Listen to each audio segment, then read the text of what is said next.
ರಾಜ್ಯ ಬಿಜೆಪಿ ಸಂಘರ್ಷ ಕೊನೆಗೊಳಿಸೋಕೆ ವರಿಷ್ಠರು ನಿರ್ಲಕ್ಷ್ಯ ವಹಿಸ್ತಾ ಇದ್ದಾರೆ. ಸದಾನಂದ ಗೌಡ ಇದಕ್ಕೆ ಸಂಬಂಧಪಟ್ಟಂತೆ ಅಸಮಾಧಾನವನ್ನು ವ್ಯಕ್ತಪಡಿಸಿದ್ದಾರೆ. ಅಡಿಯಿಂದ ಮುಡಿವರೆಗೂ ಗುಂಪುಗಾರಿಕೆ ಅಂತ ಬೇಸರವನ್ನು ವ್ಯಕ್ತಪಡಿಸಿದ್ದಾರೆ.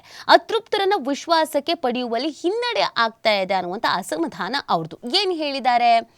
ರಾಜ್ಯಾಧ್ಯಕ್ಷ ಸ್ಥಾನ ಕುರಿತು ನಮ್ಮ ಅಭಿಪ್ರಾಯಗಳನ್ನು ಕೋರ್ ಕಮಿಟಿಯಲ್ಲಿ ತಿಳಿಸಿದ್ದೇವೆ. ಹಾಗೆಯೇ ಪಕ್ಷ ಸರಿಯಾಗುವ ನಿಟ್ಟಿನಲ್ಲಿಯೂ ಹಲವು ಸಲಹೆಗಳನ್ನು ನೀಡಿದ್ದೇವೆ. ಬಿವೈ ವಿಜಯೇಂದ್ರ ಅವರು ಮಧ್ಯಂತರ ಅವಧಿಯಲ್ಲಿ ರಾಜ್ಯಾಧ್ಯಕ್ಷರಾಗಿ ನೇಮಕಗೊಂಡವರು. ಪ್ರಕ್ರಿಯೆ ಅನುಸಾರ ಅಧಿಕೃತವಾಗಿ ರಾಜ್ಯಾಧ್ಯಕ್ಷರ ಆಯ್ಕೆ ನಡೆಯಲಿದೆ. ಸಹಮತ ಮೂಡದೇ ಇದ್ರೆ ಚುನಾವಣೆ ನಡೆಯಬಹುದು. ರಾಜ್ಯಾಧ್ಯಕ್ಷರು ಅತೃಪ್ತರ ಗುಂಪನ್ನ ವಿಶ್ವಾಸಕ್ಕೆ ಪಡೆಯುವಲ್ಲಿ ಯಶಸ್ವಿ ಆಗಲಿಲ್ಲ ಅಂತ ಸದಾನಂದ ಗೌಡ ಅವರು ಹೇಳಿದ್ದಾರೆ. ಸಂಘರ್ಷ ಕೊನೆಗೊಳಿಸೋಕೆ ಯಾಕೋ ವರಿಷ್ಠರು ಹೆಜ್ಜೆ ಇಡ್ತಾ ಇಲ್ಲ ಅಂತ ವರಿಷ್ಠರ ಮೇಲೆ ಅಸಮಾಧಾನ ಇದೆ. ಸೊ ವರಿಷ್ಠರೇ ಮನಸ್ಸು ಮಾಡ್ತಾ ಇಲ್ಲ ಅಂತ ಹೇಳಿದ್ದಾರೆ. ಕೆಳ ಹಂತದ ಕಾರ್ಯಕರ್ತರ ತನಕವೂ ಗುಂಪುಗಾರಿಕೆ ಹಬ್ಬಿದೆ ಅನ್ನುವಂತ ಅಸಮಾಧಾನವನ್ನು ವ್ಯಕ್ತಪಡಿಸ್ತಾ ಇದ್ದಾರೆ. ಕೇವಲ ಇಲ್ಲಿ ಮಾತ್ರ ಅಲ್ಲ, ಕೆಳ ಹಂತದ ಕಾರ್ಯಕರ್ತರಲ್ಲೂ ಈ ಗುಂಪುಗಾರಿಕೆ ಇದೆ ಅನ್ನೋದನ್ನು ಹೇಳ್ಕೊಳ್ತಾ ಇದ್ದಾರೆ. ನೋವಾಗದಂತೆ ನಡೆಯುವ ಕೋರ್ ಕಮಿಟಿ ಸಭೆಯೂ ಕೂಡ ಸಂಘರ್ಷಕ್ಕೆ ಕಾರಣ ಆಗ್ತಾ ಇದೆ ಅಂತ ಹೇಳ್ತಾ ಇದ್ದಾರೆ. ಅಶಿಸ್ತು ನೋಡಿಕೊಂಡು ಸುಮ್ಮನೆ ಇದ್ರೆ ಪಕ್ಷಕ್ಕೆ ಹೊಡೆತ ಬೀಳತ್ತೆ, ಡ್ಯಾಮೇಜ್ ಆಗತ್ತೆ ಅನ್ನೋದನ್ನ ಕೂಡ ಅವರು ಹೇಳ್ತಾ ಇದ್ದಾರೆ. ಅತೃಪ್ತರ ಗುಂಪನ್ನ ರಾಜ್ಯಾಧ್ಯಕ್ಷರು ವಿಶ್ವಾಸಕ್ಕೆ ಪಡಿತಾ ಇಲ್ಲ ಅಂತ ಹೇಳಿದ್ದಾರೆ.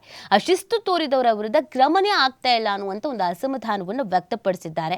ಅಶಿಸ್ತು ತೋರಿರುವವರು ಇಬ್ಬರು ಶಾಸಕರ ವಿರುದ್ಧ ಕ್ರಮಕ್ಕೆ ಈ ಹಿಂದಿನ ಕೋರ್ ಕಮಿಟಿ ಸಭೆಯಲ್ಲಿ ಶಿಫಾರಸು ಮಾಡಲಾಗಿತ್ತು. ಆದರೆ ಏನೂ ಕ್ರಮ ಆಗಿಲ್ಲ. ಎಸ್ ಟಿ ಸೋಮಶೇಖರ್ ಅವರು ಕಾಂಗ್ರೆಸ್ ಕಾರ್ಯಕ್ರಮದಲ್ಲಿ ಪಾಲ್ಗೊಂಡ್ರು, ನೋಡ್ಕೊಂಡು ಸುಮ್ಮನಿರುವಂತಾಗಿದೆ.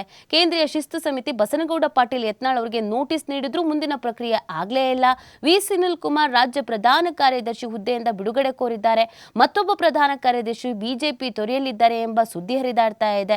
ನಮ್ಮ ಮನೆಯಲ್ಲಿ ಕೋರ್ ಕಮಿಟಿಯ ಹಿರಿಯ ನಾಯಕರೊಂದಿಗೆ ಸಭೆ ನಡೆಸಿದ್ದು ಅದು ಯಾವುದೇ ಗುಂಪುಗಾರಿಕೆ ಸಭೆಯಲ್ಲ, ಕೋರ್ ಕಮಿಟಿ ಸಭೆಯಲ್ಲಾದ ಚರ್ಚೆ ಅನುಷ್ಠಾನ ಸಂಬಂಧ ಸಭೆ ಸೇರಿದ್ವಿ ಅಂತ ಇದೇ ಸಂದರ್ಭದಲ್ಲಿ ಹೇಳಿದ್ದಾರೆ. ಅಂದ್ರೆ ಬಿಜೆಪಿಯಲ್ಲಿ ಆಗ್ತಿರುವ ಸದ್ಯದ ಬೆಳವಣಿಗೆಗೆ ಸಂಬಂಧಪಟ್ಟಂತೆ ಒಂದಷ್ಟು ಅಸಮಾಧಾನವನ್ನು ಅವರೇ ವ್ಯಕ್ತಪಡಿಸ್ತಾ ಇದ್ದಾರೆ. ನಮ್ಮಲ್ಲಿ ಎಲ್ಲವೂ ಸರಿ ಇಲ್ಲ, ಇದೆಲ್ಲವೂ ಸರಿ ಹೋಗಬೇಕು ಅನ್ನುವಂಥದ್ದು ನಮ್ಮ ಆಸೆ. ಆದರೆ ಯಾಕೋ ಗೊತ್ತಿಲ್ಲ, ಹೈಕಮಾಂಡೇ ಇದಕ್ಕೆ ಸಂಬಂಧಪಟ್ಟಂತೆ ತಲೆ ಕೆಡಿಸ್ಕೊಳ್ತಾ ಇಲ್ಲ, ನಿರ್ಲಕ್ಷ್ಯವನ್ನ ಅನುಸರಿಸ್ತಾ ಇದ್ದಾರೆ.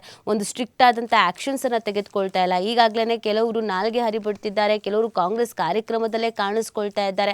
ಅವ್ರ ವಿರುದ್ಧವೂ ಯಾವುದೇ ರೀತಿಯಾದಂಥ ಆಕ್ಷನ್ಸ್ ಆಗಿಲ್ಲ ಅನ್ನುವಂಥ ಬೇಸರವನ್ನ ಇದೇ ಸಂದರ್ಭದಲ್ಲಿ ವ್ಯಕ್ತಪಡಿಸಿದ್ದಾರೆ. ಜೊತೆಗೆ ಯತ್ನಾಳ್ ಅವರಿಗೆ ಒಂದು ನೋಟಿಸ್ ಕೊಟ್ಟರು, ಮುಂದಿನ ಪ್ರಕ್ರಿಯೆ ಏನೂ ಆಗಲಿಲ್ಲ, ಹೀಗಾದ್ರೆ ಪಕ್ಷಕ್ಕೆ ಡ್ಯಾಮೇಜ್ ಆಗತ್ತೆ ಅನ್ನೋದನ್ನ ಹಿರಿಯ ನಾಯಕರು ತಮ್ಮ ಅಸಮಾಧಾನವನ್ನು ಈ ಮುಖಾಂತರವಾಗಿ ತೋಡ್ಕೊಂಡಿದ್ದಾರೆ.